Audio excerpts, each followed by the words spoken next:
तलवारबाज बहू। बचपन का शौक समझ निक्की के घर वाले उसका एडमिशन फेंसिंग कोचिंग में करा तो देते हैं, पर कुछ सालों बाद वही शौक जब उसका जुनून और सपना बन जाता है तो सब उसके खिलाफ हो जाते हैं। और लड़की के हाथ में तलवार दो ना, अब मैडम तलवारबाज बनना चाहती है। बच्ची का शौक समझ दाखिला करवा दिया, क्या पता था ये सब देखना पड़ेगा। अरे बहुत हो गई तलवारबाजी, आज से तू सिर्फ रसोई और बेलन देखेगी। पर मम्मी पापा, फेंसिंग भी फुटबॉल और क्रिकेट की तरह एक स्पोर्ट है। थोड़ी और प्रैक्टिस के बाद मुझे स्टेट, फिर नेशनल और फिर इंटरनेशनल खेलने का मौका भी मिल सकता है। निक्की की बात से भड़के हुए घर वाले आगे कुछ सुने या समझे बिना उसके घर में रहने का ऐलान कर देते हैं, जिसके कुछ हफ्तों बाद निक्की की आयुष के साथ शादी हो जाती है।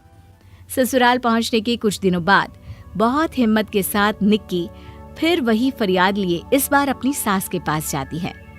मम्मी जी, क्या मैं कोचिंग दोबारा शुरू कर सकती हूँ? कैसे कोचिंग? तेरे मम्मी पापा ने तो हमें किसी कोचिंग या पढ़ाई के बारे में नहीं बताया। वो पढ़ाई नहीं, फेंसिंग की कोचिंग है। और देख, अपने अंग्रेजी के बड़े बड़े शब्द ना मुझसे ना बोला कर, सीधे सीधे बता कि ये फेंसिंग है क्या। मम्मी पापा के साथ अपने एक्सपीरियंस के बाद निक्की कोई रिस्क ना लेते हुए सास से झूठ बोल मंजूरी ले लेती है और इसी के साथ निक्की के सपनों की दुनिया शुरू हो जाती है, जिसमें अब वो सुबह उठ जल्दी जल्दी घर का सारा काम खत्म करके ज्यादा से ज्यादा समय अपनी फेंसिंग प्रैक्टिस में बिताने लगती है। इसी तरह महीने बीत जाते हैं। वाओ, आई कांट बिलीव, जो सपना एक बार नामुमकिन लग रहा था, आज मैं उससे सिर्फ 2 हफ्ते दूर हूँ। निक्की, तुम बहुत अच्छा कर रही हो, बस अपने फॉर्म को खराब मत होने देना और नेशनल्स का मेडल तुम्हारे गले में आना पक्का है। इस बात को सुनकर निक्की नेशनल गेम की खुशी में झूमती हुई जैसे ही उस शाम घर पहुंचती है तो आयुष को पैर में प्लास्टर के साथ सोफे पर बैठा देख परेशान हो जाती है। ये क्या, कैसे हुआ? किसी ने मुझे फोन क्यों नहीं किया? ऑफिस से आते हुए रास्ते में किसी ने टक्कर मार दी, इसलिए बहू कल से इसके ठीक होने तक तो कोचिंग से छुट्टी ले ले, डॉक्टर ने पूरा बेड रेस्ट बोला है। पति की हालत और सास की बात से हैरान परेशान निक्की आगे कुछ बोले बिना अपने कमरे में चली जाती है। अब मैं क्या करूंगी? दोनों तरफ मेरी जिम्मेदारी है, अगर एक भी पूरी नहीं की तो लाइफ में दोबारा सुकून की सांस नहीं ले पाऊंगी। सच बता दूं क्या? नहीं, अगर इन्होंने भी घर में कैद कर लिया तो बचा कुचा मौका भी खो दूंगी। भगवान, आपने मुझे कहाँ फंसा दिया। मन ही मन ये सब सोचते हुए निक्की घर के काम और पति की सेवा में लग जाती है। इसी तरह 1 हफ्ता बीत जाता है। बहुत सोचने के बाद भी जब कोई दूसरा रास्ता नहीं दिखता तो निक्की सबको फेंसिंग की सच्चाई बताने का फैसला करती है और सास और पति के पास आती है। मम्मी, आयुष, मुझे आप दोनों से एक बात करनी है। तुम्हें भी मम्मी की तरह गैस हो गई है क्या? तू भी बूढ़ी औरत की मजाक उड़ा ले। एक दिन जब तेरे बच्चे तेरा मजाक उड़ाएंगे ना तो मैं भी उनके साथ बैठकर हंसूंगी। घर का ये हंसता खेलता माहौल देखकर निक्की आगे कुछ बोल ही नहीं पाती। तभी गोलियां चलने की आवाज सुनकर सब डर जाते हैं और कुछ आतंकवादी घर में घुसकर सबको बाहर निकाल देते हैं, जहां उनके एरिया के बाकी सब लोग भी इकट्ठा होते हैं।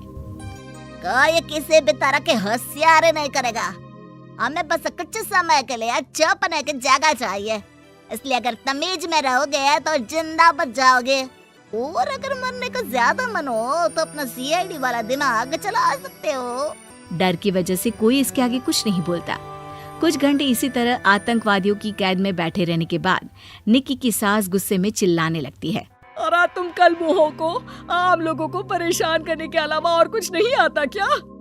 मैं कहती हूँ, अरे एक एक को मेरी बद्दुआ लगेगी, कोई जिंदा नहीं बचेगा। ये अब क्या कर रही हो मम्मी? सॉरी, वो परेशान हो गई इसलिए कुछ भी बोल दिया। प्लीज इन्हें छोड़ दीजिए, अब कुछ नहीं बोलेंगी। अरे तू डरपोक की तरह इनसे माफी मांग रहा है, कुछ तो अपने पापा के गुण ले लेता। अगर आज वो यहाँ होते तो इतनी देर में सबका गला काट चुके होते। क्या मतलब? नहीं मम्मी, प्लीज दोबारा वही सब शुरू मत करना। आखिर कोई मुझे भी बताएगा कि बात क्या है। तेरे ससुर जी अपने समय के सबसे बेहतरीन और उम्दा तलवारबाज थे। कोई कितनी भी बड़ी बंदूक या कितने भी ज्यादा हथियारों के साथ उनके सामने क्यों ना आ जाए, सबको एक एक करके चित कर देते थे। वाह, ससुर जी और क्या क्या करते थे? निक्की का इंटरेस्ट देख सास उसे ससुर जी और उनकी तलवारबाजी की कहानियां सुनाने लगती है, जिन्हें बहुत देर तक सुनने के बाद अपने आप को रोक ना पाते हुए निक्की आखिर उनसे तलवार के बारे में पूछ ही लेती है। मम्मी जी, क्या पापा जी की वो तलवार आज भी आपके पास है? अरे इन्होंने अपने बेटे से ज्यादा उस तलवार से प्यार किया है तो फेंक कैसे देती, संदूक में संभाल कर रखी है। आयुष की बात सुन निक्की की आंखें चमक उठती हैं और वो सब कुछ भूल तलवार निकालने की बात कर बैठती है, जिसे सुन बाकी दोनों की आंखें फट जाती हैं। क्या बोला, जरा फिर से बोल। क्या कहानियां सुनकर तुम भी अपने आप को झांसी की रानी समझने लगी? यही समझ लो कि तुमने झांसी की रानी के साथ ही शादी की है।